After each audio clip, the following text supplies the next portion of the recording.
Dubun dubatar 'yan uwa masoya da masu fatan alkhairi ne suka yi cincirindo domin halartar ɗaurin auren sanannen ɗan jaridan nan Ɗahiru Ismail Talatan Mafara, wanda ya aurar da 'yarsa Surayya zuwa ga mijinta Shamsuddin Jilani More. Babban limamin masallacin Juma'a na tunawa da Sheikh Abubakar Mahmud Gumi da ke bakin tasha a Talatan Mafara, Liman Abdullahi Ibrahim ne jagoranci sauran limammai wajen gudanar da addu'ar ɗaurin auren bayan biyan sadaki na ƙadan ba ajalan ba.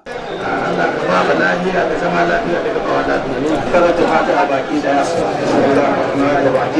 Alhamdulillah rabbil alamin.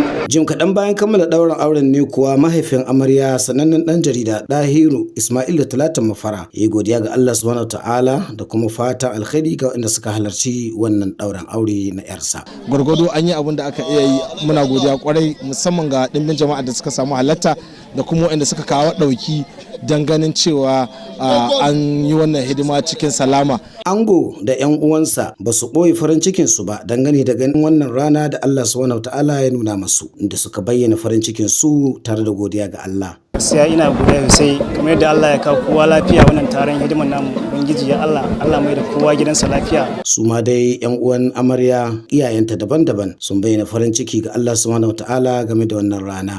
Yana da nasaba da halaye kyakkyawa na Ɗahiru Sama'ila.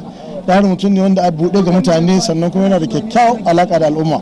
Wannan shi ne dalilin ganin haka. Muna godiya, mun gode sosai. Bamu da abin da zamu ba su, bamu da abin da zamu ci musu, mun san ba dubaran mu bace. 'Yan uwa 'yan jarida da suka halarci wannan ɗaurin aure domin goya baya ga wannan 'ya tasu, su ma dai sun isar da sakonnin fata alkhairi daban-daban. Muna fata wannan aure Allah shi albarkace shi, Allah shi ba su da ba, kuma Allah shi haɗa hankulansu. An gudanar da walima ta musamman domin gode wa Allah subhanahu ta'ala dangane da samun nasarar gudanar da wannan ɗaurin aure. Daga Talatan Mafara, Muhammad Abubakar, labarin NTA.